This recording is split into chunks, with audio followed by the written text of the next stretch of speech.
देश के संविधान और लोकतंत्र के लिए सबसे बड़ा मुद्दा यानी कि वोट चोरी पर लगाम कसना। क्या यह मुद्दा एक बार फिर सुप्रीम कोर्ट के बारगाह में पहुंचने वाला है?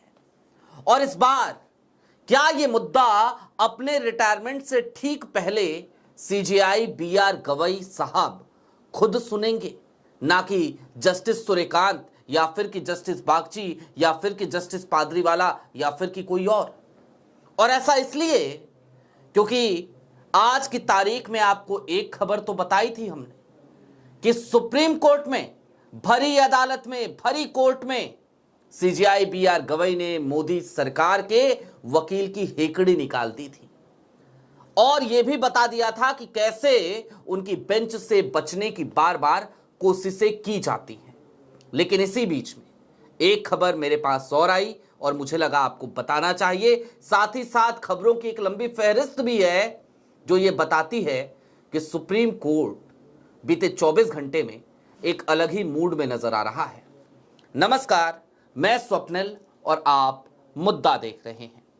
दोस्तों, आगे बढ़ें उससे पहले एक छोटी सी अपील है। मुद्दा इन दिनों एक गंभीर आर्थिक संकट से जूझ रहा है। एक तरफ हमारे मेन बैंक अकाउंट्स फ्रीज चल रहे हैं तो दूसरी तरफ हमारे 28 साल पुराने चैनल को हमसे छीना गया था। लिहाजा डे टू डे ऑपरेशंस में मुद्दा को काफी मुश्किलों का सामना करना पड़ रहा है। ऐसे में आपसे गुजारिश है, यदि आप चाहें, यदि आप सक्षम हो तो स्क्रीन पर दिख रहे क्यूआर कोड के जरिए या फिर कि नीचे दिख रहे यूपीआई नंबर के जरिए छोटी छोटी मदद मुद्दा की जरूर कीजिएगा। आगे बढ़ते हैं, खबरों की तरफ चलते हैं और सबसे पहले एक बार पहले आपको खबरों की फहरिस्त दिखा देते हैं। नव भारत की एक खबर है, सुप्रीम कोर्ट वर्सेज केंद्र सरकार।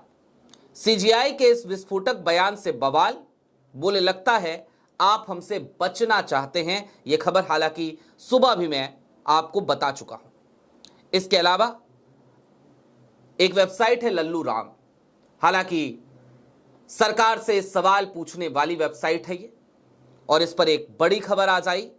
महाधिवक्ता कार्यालयों में वकीलों की नियुक्ति का मामला, सुप्रीम कोर्ट ने पूछा क्यों नहीं हो रहा है आरक्षण नियम का पालन।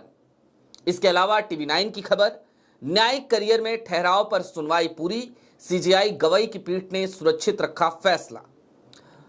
दैनिक भास्कर की खबर, सुप्रीम कोर्ट ने मांगा सरकारी वकीलों की नियुक्ति का डेटा, महाधिवक्ता कार्यालय से लेकर एससी हाईकोर्ट, जिला कोर्ट में एसटी एससी ओबीसी महिला वकीलों की डिटेल मांगे। अब एक एक करके आपको बता देंगे कि इन खबरों के विस्तार में आखिरकार क्या है। सबसे बड़ी खबर तो वही जो कल की आपको बताई थी हमने कि सुप्रीम कोर्ट में ट्रिब्यूनल एक्ट के मामले में जब सुनवाई हो रही थी तो मोदी सरकार के वकील, मोदी जी के वकील ये कहने लगे कि जनाब रुकिए, थोड़ा सा ठहरिए, इसको 5 जजों की बेंच में, संवैधानिक पीठ में भेज दीजिए। सीजेआई गवई भड़क गए, बोल पड़े मैं रिटायर होने वाला हूं और सारी बहस पूरी हो चुकी है और आप कह रहे हैं इसको नए सिरे से कॉन्स्टिट्यूशनल बेंच में भेज दीजिए। ये कोर्ट है, आपका मंत्रिमंडल नहीं है, कैबिनेट नहीं है, यहां हम निर्णय लेंगे। ये फटकार लगी थी, उसके बाद से बहुत कुछ समझ में आ गया था। वोट चोरी वाला जो मुद्दा है उस पर अभी आते हैं, लेकिन उसके बाद और क्या क्या हुआ, आज की तारीख में क्या क्या हुआ, कल से लेकर अब तक।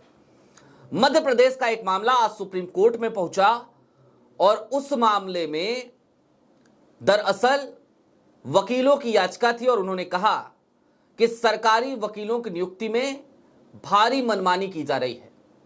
ओबीसी, एससी, एसटी, महिला वर्ग, इनकी नियुक्ति नहीं की जा रही। जो नियम है, नियम का पालन नहीं किया जा रहा। इतना सुनना था कि सुप्रीम कोर्ट ने मध्य प्रदेश की सरकार को सीधे तौर पर, फौरी तौर पर यह कहा, आप जरा हमको सूची दे दीजिए। आप ये मत बताइए, आप कोई जवाब मत दीजिए, आप कोई सफाई मत दीजिए, पहले आप सूची लेकर हमारे पास आइए, लिस्ट दीजिए कि कितने लोग की आपने नियुक्ति की है, किन किन वर्ग से आते हैं वो लोग। डायरेक्ट फैसला। इसके आगे बढ़िए, न्यायिक वरीयता का मामला। कई बार होता है ना कि जो कार्यपालिका है या मोदी जी की सरकार है वो चाहती है कि न्यायपालिका जरा सा थोड़ा कॉम्प्रोमाइज हो जाए, कॉम्प्रोमाइज करने की पुरजोर कोशिश। और बीते कुछ दिनों के तमाम फैसले, तमाम जजों को देखिए कहना नहीं चाहिए, लेकिन क्या किया जाए, तमाम स्थितियां बहुत कुछ बताती हैं। थोड़ा कहे कुछ ज्यादा समझिए, हम अपना मुंह खोलेंगे, पता चलेगा कोई सरफिरा वकील फिर पहुंच जाएगा, कहेगा कि देखिए ये अभिव्यक्ति की आजादी के नाम पर कोर्ट की अवमानना कर रहे हैं, तो हम नहीं बोलेंगे, हम एकदम नहीं बोलेंगे इस मामले में।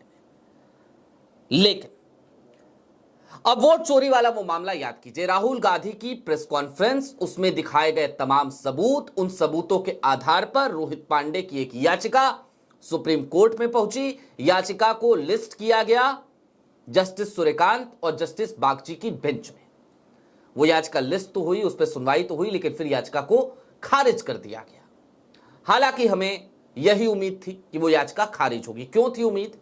क्योंकि बिहार एसआईआर की सुनवाई के दौरान प्रशांत भूषण ने जब ये बात सुप्रीम कोर्ट में कही थी कि राहुल गांधी ने एक प्रेस कॉन्फ्रेंस करी है देश के नेता प्रतिपक्ष में, उसमें उन्होंने बहुत सारे खुलासे किए हैं, तो जस्टिस सूर्यकांत का यह वक्तव्य था, उनकी टिप्पणी थी कि हमें ऐसे किसी प्रेस कॉन्फ्रेंस के बारे में जानकारी नहीं है। क्या आप ये बात मान सकते हैं कि सुप्रीम कोर्ट को इस बारे में जानकारी ना हो? चलिए, सुप्रीम कोर्ट को नहीं होगी, जस्टिस सूर्यकांत को टिप्पणी लेकिन नहीं करनी चाहिए थी, उनको होगी जानकारी, एक व्यक्ति के तौर पे तो जरूर होगी। खैर, अब आगे बढ़िए। अब उसी बिहार एसआईआर की सुनवाई के दौरान ये सब कुछ जो कुछ भी हुआ था, उन सब बातों को भूलिए और आगे बढ़िए। अब राहुल गांधी की उसी पीसी और उन्हीं सबूतों को आधार बनाकर, चूंकि दूसरी बार एक और प्रेस कॉन्फ्रेंस इस बीच में राहुल गांधी कर चुके हैं, ये कर्नाटका की आलंद विधानसभा सीट को लेकर के, तो उन तमाम सबूतों को लेकर एक बार फिर सुप्रीम कोर्ट की बारगाह में मामला जा रहा है।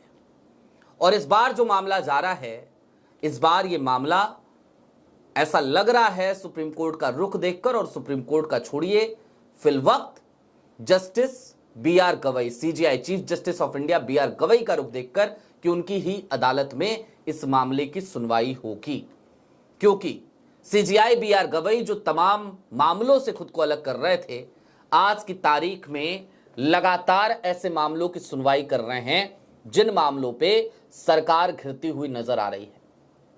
और इसका खौफ कल की तारीख में दिखा भी कि जब ट्रिब्यूनल एक्ट पे बार बार संशोधन जो हो रहे थे उसको खारिज किया जा रहा था, फिर भी केंद्र सरकार फिर से वही संशोधन कर देती थी, तो उस पर सीजेआई बीआर गवई ने सरकारी वकील की, अटॉर्नी जनरल की, आर वेंकट रमणी की पूरी हेकड़ी निकाली। सिर्फ हेकड़ी नहीं निकाली, उनको यह बताया कि मैं रिटायर होने जरूर जा रहा हूं, लेकिन अभी 23 तारीख तक का वक्त है मेरे पास, और आप टाइम बाई करना चाह रहे हैं क्या? आप मेरी बेंच से बचना चाह रहे हैं क्या? बचना चाह रहे हैं तो क्यों बचना चाह रहे हैं? यह आपका क्लब नहीं है, यह आपका कैबिनेट नहीं है, यह आपका मंत्रिमंडल नहीं है, यह मेरी कोर्ट है। Let me decide who will hear the petition, which bench will hear the petition, and for now I am hearing it.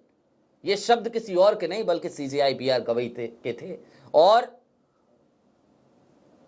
तलखी के साथ, गुस्से के साथ सीजेआई बीआर गवई, एक ऐसे जज जिनकी विरासत बाबा साहेब से जाकर जुड़ती है।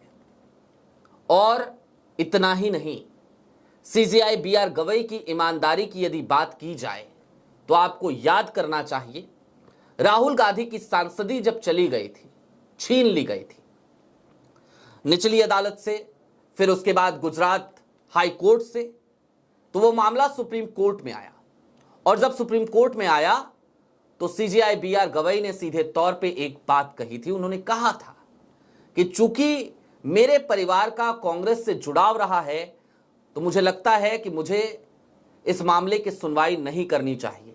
उस समय सीजेआई बीआर गवई सीजेआई नहीं बने थे, डीवाई चंद्रचूड़ साहब सीजेआई थे उनकी बेंच में, लेकिन मामला चला गया गवई साहब के, तो उन्होंने ये बातें कही थी। और उस समय लोगों ने कहा था कि हमें आप पर पूरा भरोसा है, आपकी न्यायिक विद्वता पे भरोसा है, आपकी ईमानदारी पे भरोसा है, लिहाजा आप ही इस मामले की सुनवाई करें।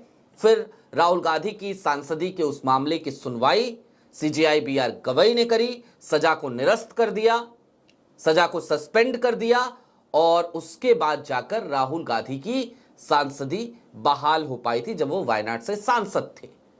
इतना ही नहीं, अभी मनुस्मृति को लेकर, राहुल गांधी के बयान को लेकर कई बार ऐसा हुआ कि सीजेआई बीआर गवई की अदालत में कई लोग पहुंच गए। वीर सावरकर को लेकर भी सीजेआई बीआर गवई की अदालत में कई बार लोग पहुंचे और कहा कि जनाब ये राहुल गांधी बहुत गलत कर रहे हैं, इस तरीके के बयान दे रहे हैं। सीजेआई बीआर गवई ने हर उस मामले को खारिज किया। हालांकि अन्य जजों की बेंच में जब ऐसे ही मामले गए तो इस तरीके की टिप्पणियां आई कि उन टिप्पणियों पर लगातार हेडलाइंस छपी, गोदी मीडिया को खूब मसाला मिला, लेकिन सीजेआई बीआर गवई ने संवेदनशीलता को बरकरार रखा, मुद्दों को समझा और उसी हिसाब से उन्होंने फैसले सुनाए। लेकिन वही सीजेआई बीआर गवई जिनकी एक टिप्पणी से आहत होकर उनके ऊपर जूता फेंकने की कोशिश सुप्रीम कोर्ट में की गई, यह भी इतिहास में दर्ज हो चुका है आज की तारीख में इस देश में। लेकिन चलते चलते इस बात को समझिए कि वोट चोरी का यह मामला यदि सीजेआई बीआर गवई की अदालत में लिस्ट होता है, वो खुद इस मामले को सुनते हैं, तो निश्चित तौर पर न्याय की एक उम्मीद हमें देखने को मिलेगी।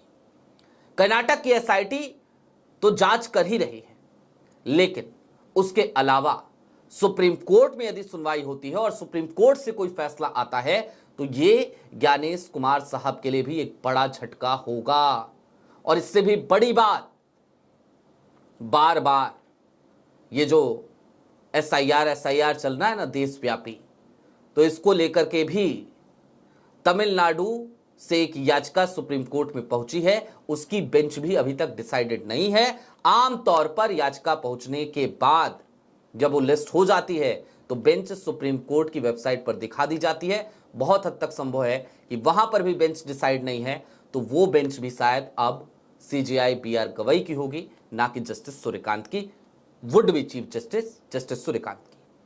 कुल मिलाकर चलते चलते इस बात को समझिए कि रिटायरमेंट से ठीक पहले सीजेआई बीआर गवई आज की तारीख में एक अलग ही मोड में नजर आ रहे हैं। वो निश्चित तौर पर उन तमाम चुनौतीपूर्ण मुद्दों की सुनवाई के लिए खुद को तैयार कर चुके हैं। वो खुद सुनवाई कर रहे हैं, सिर्फ सुनवाई नहीं कर रहे बल्कि वो इस बात को भी भली भांति समझ रहे हैं कि सरकार की मंशा क्या है और निश्चित तौर पर वो न्यायपालिका को सरकार के प्रभुत्व में काम कर रही है इस छवि से दूर करना चाहते हैं। इस तरीके की छवि हालांकि बनाने में इस देश के कई जजों का बड़ा योगदान रहा है, निचली अदालत से लेकर हाई कोर्ट के जजों से लेकर, छोड़ दीजिए, जाने दीजिए। लेकिन हां, फिलहाल कुछ अच्छा होता हुआ दिखे न्यायपालिका के भीतर तो उसकी तारीफ करना भी हमारी जिम्मेदारी है।